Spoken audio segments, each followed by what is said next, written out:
Hello बेटा, welcome once again. तो हम लोग पढ़ क्या रहे थे बेटा? कोलिगेटिव प्रॉपर्टी को। तीन कोलिगेटिव प्रॉपर्टी मैं आपको समझा चुका हूँ। Relative lowering in vapour pressure, osmotic pressure and elevation in boiling point. अब फोर्स बचती है, वो है डिप्रेशन इन फ्रीजिंग पॉइंट। तो इस वीडियो को बहुत ध्यानपूर्वक देखिएगा बेटा। इस वीडियो में हम लोग बहुत बेहतरीन जो न्यूमेरिकल्स हैं वो करेंगे डिप्रेशन इन फ्रीजिंग पॉइंट पे बेस्ड, और काफी कुछ इंपॉर्टेंट और इंटरेस्टिंग इस वीडियो में हमारे पास रहेगा। तो ये काफी इंटरेस्टिंग और काफी इंपॉर्टेंट वीडियो है, इसलिए सभी बच्चे जो इसको अच्छे से जरूर देखेंगे बेटा। तो फोर्थ जो कोलिगेटिव प्रॉपर्टी है बेटा, वो है डिप्रेशन इन फ्रीजिंग पॉइंट। अब ये depression in freezing point, depression का मीन्स तो मैंने आपको समझा था कि कमी आ जाना होता है या डिक्रीज कर जाना होता है, ठीक है। फ्रीजिंग पॉइंट कम हो जाना मतलब जो है ये आपके पास है। अब हमें देखना ही है, सबसे पहले हमें इसमें क्या सीखना है कि ये फ्रीजिंग पॉइंट क्या होता है बेटा। आप लोग क्या कहेंगे कि जो फ्रीजिंग पॉइंट है वो फ्रीजिंग पॉइंट क्या है। देखो, अगर आप लोग छोटी क्लास की बातें करते हैं तो उसके अकॉर्डिंग तो लोकल सी डेफिनेशन है, जिस टेम्परेचर के ऊपर क्या होता है बेटा, कोई भी लिक्विड सॉलिड के अंदर कन्वर्ट हो जाता है। जिस टेम्परेचर के ऊपर लिक्विड सॉलिड के अंदर कन्वर्ट हो जाता है उसको हम लोग क्या बोलते हैं, फ्रीजिंग पॉइंट बोलते हैं। क्या बोलते हैं बेटा, उसको फ्रीजिंग पॉइंट। लेकिन जनरली अगर इसी चीज को आपने वेपर प्रेशर की टर्म में डिफाइन करना है, ये कह सकते हैं आप लोग कि जिस टेम्परेचर के ऊपर सॉलिड एंड लिक्विड आपस में किस में हो बेटा, इक्विलिब्रियम में हो। अगर वो क्या है, इक्विलिब्रियम में है, तो वो उसका क्या है बेटा, फ्रीजिंग पॉइंट है। लेकिन ये किसकी टर्म में है, टेम्परेचर की टर्म में। अगर इसी बात को आपने वेपर प्रेशर की टर्म में बतानी है तो आप लोग क्या कहेंगे, वेपर प्रेशर पे क्या कहेंगे, फ्रीजिंग पॉइंट क्या होता है, वो प्रेशर होता है बेटा जिसके ऊपर solid and liquid have the same vapour pressure. Freezing point क्या है बेटा, वो प्रेशर या वो टेम्परेचर जिस टेम्परेचर के ऊपर solid and liquid have the same vapour pressure. जिस टेम्परेचर के ऊपर सॉलिड और लिक्विड का वेपर प्रेशर सेम हो जाता है बेटा, उसको क्या बोलते हैं, फ्रीजिंग पॉइंट बोलते हैं। अब जनरली हमें पता है कि जो बॉइलिंग पॉइंट था वो सॉल्वेंट का जो है वो ज्यादा होता है as compare to solution. Freezing point में क्या होता है बेटा, जो सॉल्वेंट है उनका फ्रीजिंग पॉइंट कंपैरेटिवली लेस होता है एज कंपेयर टू सॉल्यूशन। या उल्टा मान लीजिए आप लोग, इसको समझने के लिए आप लोग क्या करेंगे, जैसे एलिवेशन इन बॉइलिंग पॉइंट में ग्राफ आप लोगों ने ड्रा किया था बेटा, उसी ग्राफ को दोबारा से ड्रा करिए। क्या करना है, आप लोग जो है ग्राफ ड्रा करिए, वेपर प्रेशर वर्सेस टेम्परेचर। तो आपके पास क्या आएगा, अगर सॉल्वेंट के लिए इसको ड्रा करेंगे बेटा आप लोग, तो कुछ इस तरह से आपके पास ये आपके पास जो है ये क्या है, सॉल्वेंट जब वो किस में था, लिक्विड स्टेट में था बेटा। और ये क्या है, सॉल्वेंट जब वो आपके पास क्या था, सॉलिड फॉर्म में कन्वर्ट होगा। ये वो वेपर प्रेशर है जिस वेपर प्रेशर के ऊपर लिक्विड सॉलिड के अंदर कन्वर्ट होते हैं, या सॉलिड एंड लिक्विड इक्विलिब्रियम्स में आपके पास आते हैं। तो इसके क्रॉसपोंडिंग जो ये टेम्परेचर हमारे पास आएगा बेटा, जो ये हमारे पास टेम्परेचर आएगा बेटा, that's the freezing point of the solvent. ये क्या जाएगा बेटा, freezing point of the solvent, and this can be represented as T0F। T0F ये क्या बेटा, freezing point of the solvent. आप लोग इसको ऐसे समझ सकते हैं, ये ए बी से सी। ए बी करो रिप्रेजेंट करती है लिक्विड स्टेट को, बी सी रिप्रेजेंट करती है सॉलिड स्टेट को। बी पॉइंट वो पॉइंट है जहां पे सॉलिड एंड लिक्विड क्या है, इक्विलिब्रियम्स में आपके पास है in case of solvent. And in case of solution बेटा यही करो, आपके पास कुछ इस तरह आएगी। ये किसके केस में बेटा, सॉल्यूशन के केस में। मींस ये वाला वेपर प्रेशर क्या है, जहां पे ये दोनों के दोनों इक्विलिब्रियम्स में है। अगर आप लोग इसको इसके क्रॉसपोंडिंग मान लीजिए, इसको T0F ये था बेटा, इसके क्रॉसपोंडिंग आप लोग टेम्परेचर नोट करेंगे तो यह आ जाएगा TF, फ्रीजिंग पॉइंट ऑफ जो है सॉल्यूशन। T0F क्या बेटा, freezing point of pure solvent. T0F क्या बेटा, freezing point of pure solvent. और TF क्या बेटा, फ्रीजिंग पॉइंट ऑफ सॉल्यूशन। और जो ये डिफरेंस आपके पास आया है that's known as delta T F. इसको क्या बोलते हैं बेटा? Delta T F. Delta T F ये क्या बेटा? Depression in freezing point. ये क्या बेटा? Depression in freezing point.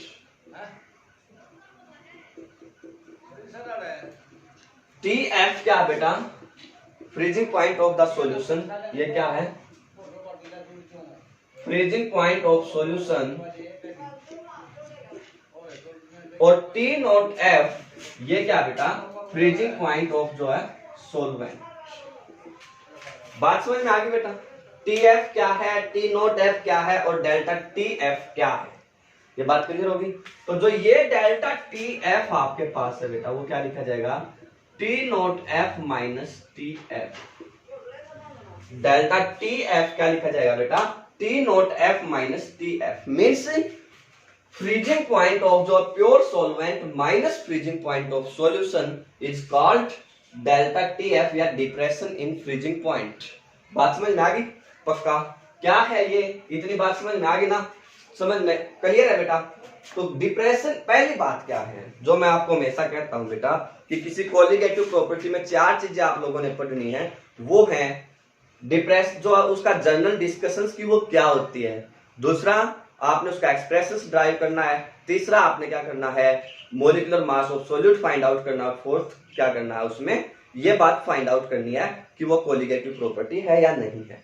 तो इसमें सबसे पहली चीज क्या है वो बात समझ में आ गई बेटा? डिप्रेशन इन फ्रीजिंग पॉइंट ये क्या होता है, ये बात समझ में आ गई? पक्का? अच्छे से। नेक्स्ट आपने क्या करना होगा बेटा? इसका जनरल एक्सप्रेशंस जो है वो लिखना होगा। एक्सप्रेशंस इन जो है डिप्रेशन इन फ्रीजिंग पॉइंट। जो डिप्रेशन इन फ्रीजिंग पॉइंट है बेटा, अगर आपने उसका एक्सप्रेशंस लिखना है तो वो क्या लिखेंगे, किस तरह लिखेंगे? एक्सप्रेशंस फॉर जो है depression in freezing point. Depression in freezing point, जो भी डिप्रेशन इन फ्रीजिंग पॉइंट है उसका एक्सप्रेशंस क्या है। तो आप लोग याद रखेंगे बेटा जो डेल्टा टी एफ हमारे पास है, डेल्टा टी एफ वो किसके बराबर होता है?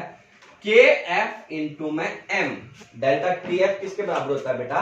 के एफ इंटू में एम। डेल्टा टी एफ क्या था? Depression in freezing point. M क्या बेटा? मोलैलिटी। एम क्या बेटा? Molality of solution. बात समझ में आ गई? जो के एफ क्या है? के एफ को अपन क्या बोलते हैं? मोलल जो है डिप्रेशन कांस्टेंट। डिप्रेशन कांस्टेंट याद करिए बेटा, जब आपको डेल्टा टी भी कल वाली वीडियो में समझाया था तो उसमें क्या बताया? वो क्या होता है? के बी इंटू एम होता है। उसमें क्या बता था? के बी इंटू एम होता है। तो इसमें क्या है? Delta T F is equal to क्या? के एफ इंटू एम आपके पास है। तो यही डिफरेंस है। इसमें के बी आया था, इसमें के एफ आ गया। ये मोलैलिटी पे ये भी डिपेंड करता था, मोलैलिटी पे ये भी डिपेंड आपके पास करता है। इसमें के बी को क्या बोलते हैं? मोलल जो डिप्रेशन कांस्टेंट, एलिवेशन कांस्टेंट। के एफ क्या हो जाएगा? Molal depression constant. बात क्लियर बेटा? अब क्या करना है? मान लीजिए आपने के एफ को डिफाइन करना, मोलल डिप्रेशन कांस्टेंट को डिफाइन करना है। तो मान लेते हैं बेटा अपन जो मोलैलिटी ऑफ सॉल्यूशन है वो क्या है? 1 है। मोलैलिटी ऑफ सॉल्यूशन क्या बेटा? 1 है। अगर द मोलैलिटी ऑफ सॉल्यूशन 1 है तो डेल्टा टी एफ किसके बराबर होगा? के एफ इंटू 1। तो delta T F is equal to K F. Delta T F is equal to क्या हो जाएगा? K F means molar depression constant is equal to depression in freezing point. Molar depression constant is equal to depression in freezing point when the molality of solution is taken to be unity. When the molality of the solution is taken to be unity, in that case Kf is equal to delta Tf. और molality unity कब होती है बेटा? ये बात भी मैंने आपको बताई थी। मोलैलिटी की डेफिनेशन क्या होती है? Number of mole of solute by mass of solvent in kilogram. Mass of solvent in kilogram, ये बात मैंने आपको बताई थी। अब number of mole of solute तो इसको अगर आप लोग 1 लेते हैं और उसको 1 किलोग्राम सोलवेंट में डिजोल्व करते हैं तो मोलिलिटी आपके पास 1 आ जाएगी। तो means when 1 mole of solute is dissolved in 1 kilogram of the solvent then the molality is unity and in that case delta T F या depression in freezing point is equal to जो molar depression constant. बात clear होगी बेटा? पक्का। अगर आपने इस relation को ड्राइव करना है कि delta TF is equal to KF into M कैसे आया, तो आप लोग कल वाली वीडियो देख लीजिए। सेम उसी के पैरेलल में आप लोगों ने जो सोल्व करना है। आप लोग कहेंगे जो डेल्टा टीएफ हो वो डायरेक्टली प्रोपोर्शनल है पी के, डेल्टा पी डायरेक्टली प्रोपोर्शनल होता है x2 के, तो इसका मतलब delta TF is proportional to x2, delta TF is equal to K x2 की वैल्यू आपको पता है क्या होती है बेटा, n2 bye n1 plus n2। वो वैल्यू अगर आप लोग इसमें पुट करेंगे तो ये होगा k into n2 bye n1 plus n2 को अपन नियरली इक्वल टू n1 मान लेते हैं। n1 के स्थान पे इसकी वैल्यू पुट कर देते हैं बेटा, k इंटू n2 बाय इसकी वैल्यू क्या आ जाएगी w1 बाय m1। इसको आप लोग ऊपर लेके जाएंगे तो delta tf is equal to k into m1 into n2 by w1। This is known as the kf। Delta tf is equal to kf number of mole by mass is molality. बाकी इसको detail से अगर आपने समझना है तो आप लोग कल वाली वीडियो को आराम से दोबारा देखिए, तो आप उसमें हमने इसको बाकायदा ड्राइव किया था। रफली मैंने आपको दोबारा से बता दिया है कि ये किस प्रकार से इसके बराबर होता है। बात समझ में आ गई बेटा? पक्का।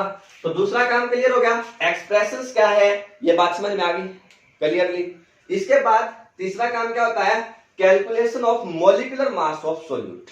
तीसरा काम क्या होता है बेटा, calculation of molecular mass of solute, molecular mass of solute using depression in freezing point। तो वही डेफिनेशन दोबारा से लगाइए बेटा।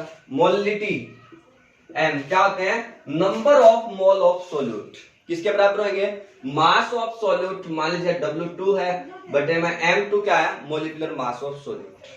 बात समझ गए? तो we can say that W2 by में M2 ये क्या है, number of mole. Mass of solvent मान लीजिए W1 ग्राम है तो 1000 divide by 1000 means molality can be write as W2 by में M2 इनटू 1000 बाय में W1। ये मोलिलिटी होती है कि नहीं होती है? इस मोलिलिटी की वैल्यू उठा के आप लोग बेटा इसमें रख दीजिए। तो जो डेल्टा TF आपके पास है वो किसके बराबर आ गया बेटा, KF इनटू में W2 बाय में M2 गुणा में 1000 बाय में W1।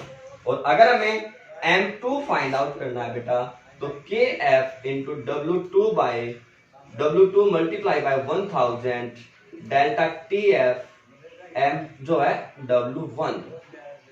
ये हमारे पास क्या जाएगा, मास या molecular mass of solute using जो है depression in freezing point.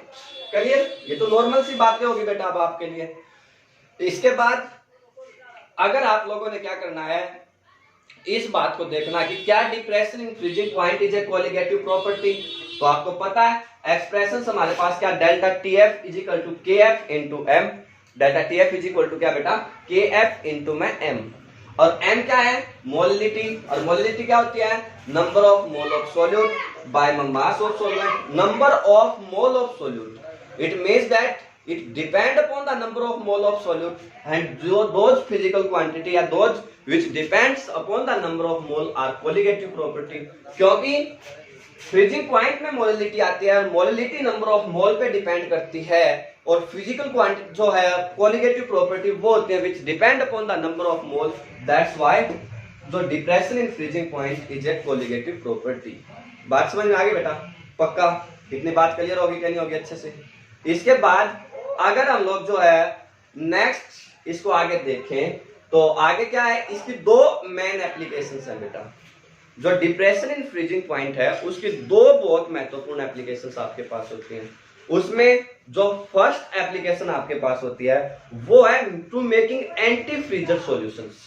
To making anti freezer solution. इस एंटी फ्रीजर सॉल्यूशन इसका मतलब समझिए बेटा क्या है। मान लीजिए आप लोग क्या करते हैं, लद्दाख जैसे एरियाज में वो भी जो है जैन में या दिसंबर में जाते हैं। अब वहां पे क्या हुआ बेटा, बहुत ज्यादा ठंड होगी। अब बहुत ज्यादा ठंड होने की वजह से मीन्स टेम्परेचर जो -13 -12 के आसपास वहां पे होता है। अब इस टेम्परेचर के ऊपर -12 डिग्री सेल्सियस के आसपास क्या होगा, आपकी गाड़ी के अंदर जो फ्यूल है ना, वो फ्यूल क्या हो सकता है, फ्रीज हो सकता है। अब अगर गाड़ी के अंदर का फ्यूल मींस डीजल या पेट्रोल फ्रीज होगा तो वो तो जो गाड़ी को डैमेज कर देगा, क्योंकि वो तो फिर गाड़ी ऑपरेट ही नहीं होगी किसी भी सूरत में। तो हमें क्या करना होगा, उस डीजल या पेट्रोल जो आपने गाड़ी में पिक किया था उसके फ्रीजिंग पॉइंट को घटाना होगा, ताकि उसका फ्रीजिंग पॉइंट घट जाए, और उसके फ्रीजिंग पॉइंट के घटने की वजह से हमारे पास क्या आ जाएगा, फिर उसको जो है वहां से जो है उस गाड़ी को ड्राइव करना सेफ हो जाएगा। तो हम लोग क्या करेंगे, उसके अंदर एक अनदर सॉल्यूशन मिला देंगे बेटा, जो उसके फ्रीजिंग पॉइंट को डिक्रीज करेगा। अब उसके लिए हमें देखना होगा कि किसके लिए इस KF की वैल्यू कम होती है। जिसके लिए भी इस KF की वैल्यू जितनी ज्यादा हाई होगी उतना ही उसको मिलाना हो, क्योंकि उतना ही वो फ्रीजिंग पॉइंट को आसानी से कम कर सकता है। तो हम लोग क्या करेंगे, जो भी हमारे पास जो है डीजल या पेट्रोल था या जो फ्यूल्स हमारे पास था, उस फ्यूल्स में जब हम लोग जो है हिल्स एरियाज में जाते हैं बेटा, इथाइलिन ग्लाइकोल क्या करेंगे बेटा, इथाइलिन ग्लाइकोल जो है उसके अंदर ऐड कर देंगे, ताकि क्या हो सके बेटा, वो एंटी फ्रीजर सॉल्यूशंस आपके पास बन सके, और वो जो डीजल या पेट्रोल है उसका फ्रीजिंग पॉइंट जो है क्या उसके डिक्रीज कर सके। बात समझ में आई। पहला जो इसकी इंपॉर्टेंट है बेटा वो क्या है, to make the anti freezer solutions. तो एंटी फ्रीजर सॉल्यूशन क्यों बनाते हैं, बात समझ में आ गई। जनरली डीजल या पेट्रोल में किसको ऐड करते हैं बेटा अपन, एंटी फ्रीजर्स की फॉर्म में इथाइलिन ग्लाइकोल्स को। किसको ऐड करते हैं बेटा, इथाइलिन ग्लाइकोल्स को। बात क्लियर होगी पक्का। दूसरी जो इसकी एप्लीकेशंस है, सेकंड जो इसकी इंपॉर्टेंट एप्लीकेशंस है वो है, तो जो हमारे पास रोड्स होते हैं ना, उनमें जब बर्फबारी होती है तो उनके ऊपर बहुत सारी बर्फ जो है जम जाती है, तो उस बर्फ को पिघलाने के लिए जो भी हमारे पास में रोड्स हैं, उन रोड्स के ऊपर जो आइस है उसको मेल्ट करना है। In the melting of ice on the road. देखो बेटा हमें पता है जो वाटर है, अगर आइस हमारे पास बनी है बेटा, तो वो आइस सीधी सी बात है वो वाटर से बनी होगी, और वाटर का जो फ्रीजिंग पॉइंट है वो लगभग 0 डिग्री सेल्सियस होता है। तो अब जब रोड्स के ऊपर जो बहुत सारी बर्फ जम जाएगी, तो हम लोग क्या करते हैं, उसके बर्फ के ऊपर कोई भी एंटी फ्रीजर सॉल्यूशंस डाल देते हैं। अगर हम लोग उसके ऊपर एंटी फ्रीजर सॉल्यूशन डालेंगे तो उसकी वजह से क्या होगा, वो जो एंटी फ्रीजर सॉल्यूशंस है वो उसके फ्रीजिंग पॉइंट को घटा देगा, और अगर जब उसका फ्रीजिंग को पॉइंट डिक्रीज करेगा तो वो बर्फ आसानी से पिघल जाएगी, क्योंकि बर्फ जो 0 डिग्री पे डिक्रीज जो जमनी थी, अब टेम्परेचर मान लीजिए आपने उसका फ्रीजिंग पॉइंट जो है डिक्रीज करके -22 डिग्री सेल्सियस कर दिया, तो इन दैट केस जो 0 डिग्री सेल्सियस वाली थी वो -22 पे तो आसानी से वापस लिक्विड में कन्वर्ट हो जाएगी ना। तो इसलिए दूसरी इसकी सबसे इंपॉर्टेंट एप्लीकेशन क्या बेटा, melting of the ice on the road. समझ गए। और अब जब आइस आपके पास है तो उस आइस के ऊपर हम लोग क्या करते हैं बेटा, NaCl सॉल्यूशन, या जिसको ब्राइन बोलते हैं आप, या तो NaCl या कैल्शियम क्लोराइड सॉल्यूशंस को जो है यूज करते हैं। NaCl या कैल्शियम क्लोराइड सॉल्यूशंस को अगर हम लोग आइस के ऊपर फ्लो कर देंगे या आइस के ऊपर उसको डाल देंगे बेटा, तो उससे क्या होगा, आइस का जो फ्रीजिंग पॉइंट है वो आइस का फ्रीजिंग पॉइंट डिक्रीज कर जाएगा, और आइस के फ्रीजिंग पॉइंट के डिक्रीज करने की वजह से आइस वहां से क्या हो जाएगी, मेल्ट हो जाएगी। बात समझ में आई। तो ये क्या है, एप्लीकेशंस हैं जो भी डिप्रेशन इन फ्रीजिंग पॉइंट आपके पास है। बात क्लियर होगी बेटा पक्का। तो डिप्रेशन इन फ्रीजिंग पॉइंट क्या है, बात समझ में आ गई। जनरल एक्सप्रेशंस क्या है, freezing point, depression in freezing point का मीनिंग क्या है, एक्सप्रेशंस क्या है, कैसे ड्राइव करेंगे, मॉलिक्यूलर मास ऑफ सॉल्यूट कैसे कैलकुलेट करेंगे, और एप्लीकेशंस क्या, दो इसकी मेन एप्लीकेशंस हैं।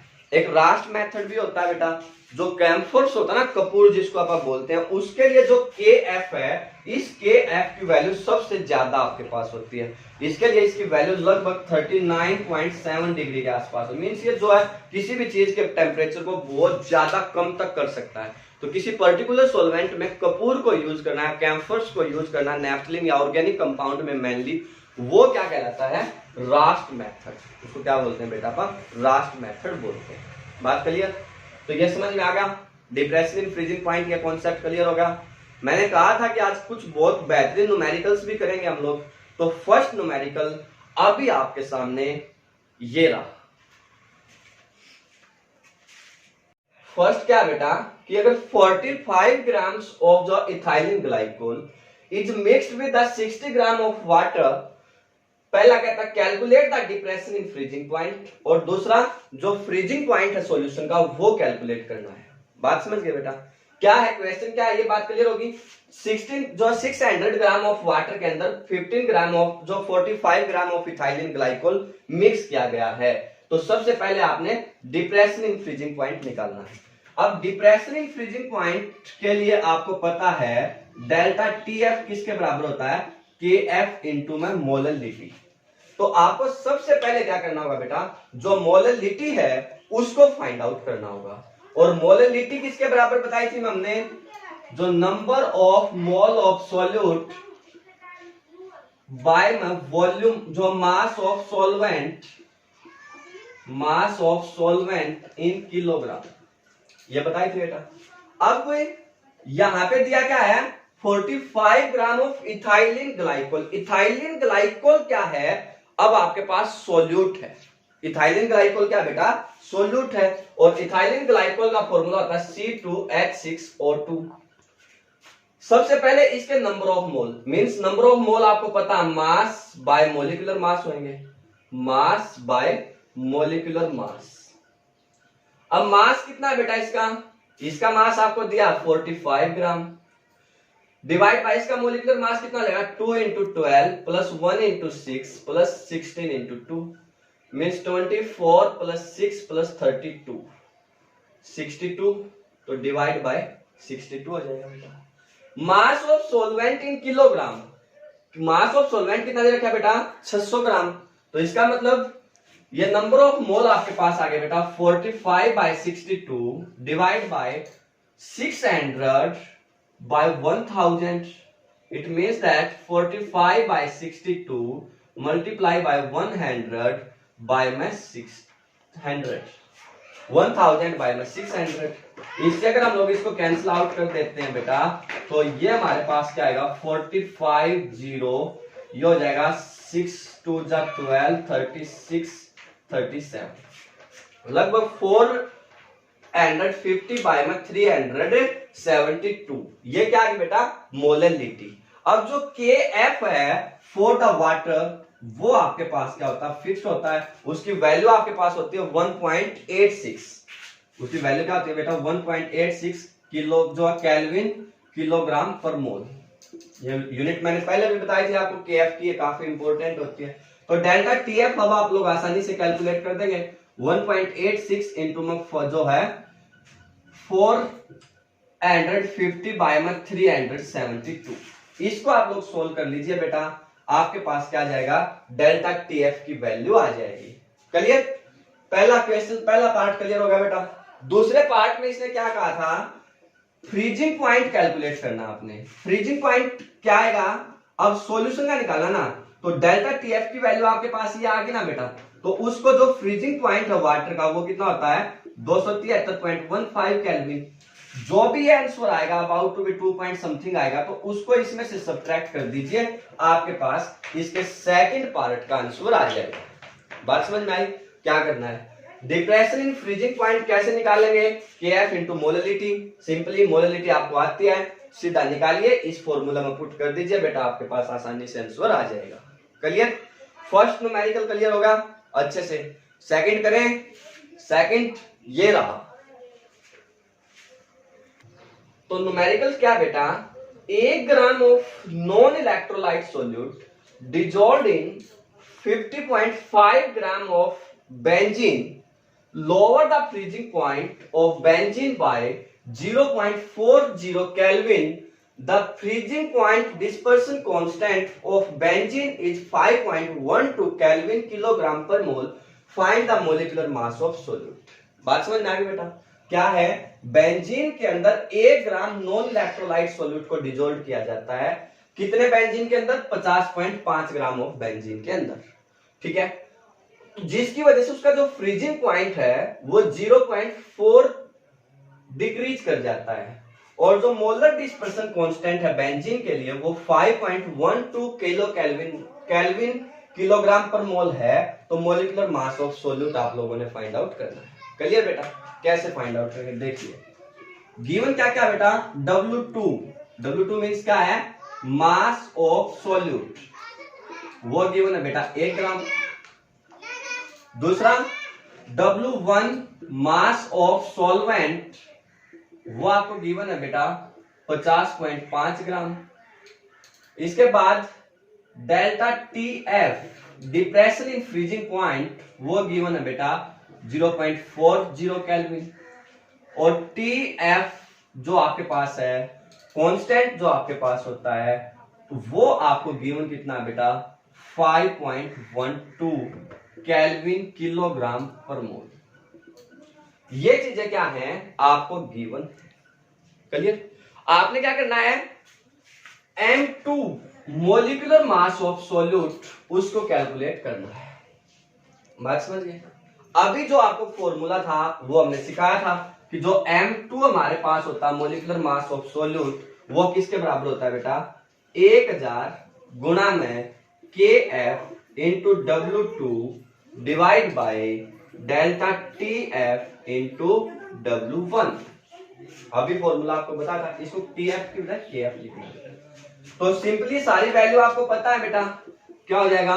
1000, KF जो है वो है 5.12, W2 जो मास ऑफ द सॉल्वेंट है वो है 0.1 डिवाइड बाय डेल्टा TF है 0.40 और W1 आपके पास कितना बेटा?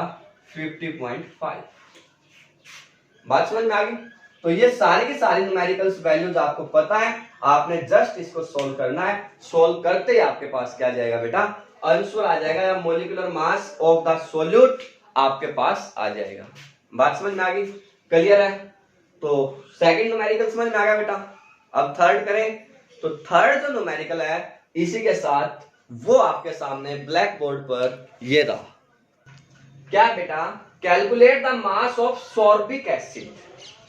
सोर्बिक एसिड का फॉर्मूला था C6H8O6 is dissolved in 75 gram of acetic acid to lower its melting point by 1.5 degree Celsius. KF is 3.9 kelvin kilogram पर मोल। बात समझ गए? क्या इक्वेशन समझा देता हूं मैं। सोर्बिक एसिड को 75 ग्राम ऑफ एसिटिक एसिड में डिजोल्व किया गया, तो इसका मेल्टिंग पॉइंट 1.5 डिग्री लोअर हो जाता है, डिक्रीज कर जाता है। तो आपने क्या करना है? सोर्बिक एसिड का मास कैलकुलेट करना कि कितना mass of sorbic acid dissolve किया गया है। क्लियर? क्वेश्चन समझ में आ गया बेटा? देखिए, मास ऑफ सॉल्यूट वो आपने क्या करना? कैलकुलेट करना। और वो सॉल्यूट है कौन बेटा? Sorbic acid. ये बात समझ में आ गई? जो मास ऑफ सॉल्वेंट है वो आपको गिवन है 75 ग्राम, और वो सॉल्वेंट है कौन बेटा? Acetic acid. जो डेल्टा TF आपके पास है, डिक्रीज इन फ्रीजिंग पॉइंट, वो है 1.5 डिग्री सेल्सियस, और जो KF आपको गिवन है बेटा वो है 3.9। अब डेफिनेशन सोचिए बेटा, आपको करना क्या है, और सारी की सारी बातें डेफिनेशन से निकल के आएंगी। क्या पढ़ा है बेटा अपने? डेल्टा TF किसके बराबर होता है बेटा? KF इंटू में मोललिटी, ये होता है। अब मोललिटी आप लोगों को जो है डेल्टा TF की वैल्यू आपको गिवन है, KF की वैल्यू गिवन है, आपको चाहिए तो मोललिटी चाहिए। अब मोललिटी की डेफिनेशन क्या है बेटा? Number of mole of solute by में mass of solvent, mass of solvent in kilogram, ये है। अब नंबर ऑफ मोल होते हैं बेटा मास बाय मोलिकुलर मास। अब सोर्बिक एसिड जो आपके पास है बेटा, उसका फॉर्मूला हमने बताया C6H8O6 होता है। इसका मोलिकुलर मास कैलकुलेट करेंगे तो 12 multiply by 6, 1 multiply by 8, 16 multiply by 6 means 72 plus 8 plus 96, 80, ये 6 हो जाएगा और 7, तो लगभग 176 ग्राम जो है क्या है? मोलिकुलर मास है। नंबर ऑफ मोल, मास हमें नहीं पता, W2 एज इट इज लिख दिया। मोलिकुलर मास कितना है बेटा? 176। Dissolve in 75 gram of acetic acid ना बेटा, हमें चाहिए मास ऑफ सॉल्वेंट इन किलोग्राम। तो ये होगा 75/1000 मीन्स W2/176 मल्टीप्लाई बाय 1000/75। ये क्या है बेटा, मोलैलिटी, ये वैल्यू इसमें रखिए बेटा।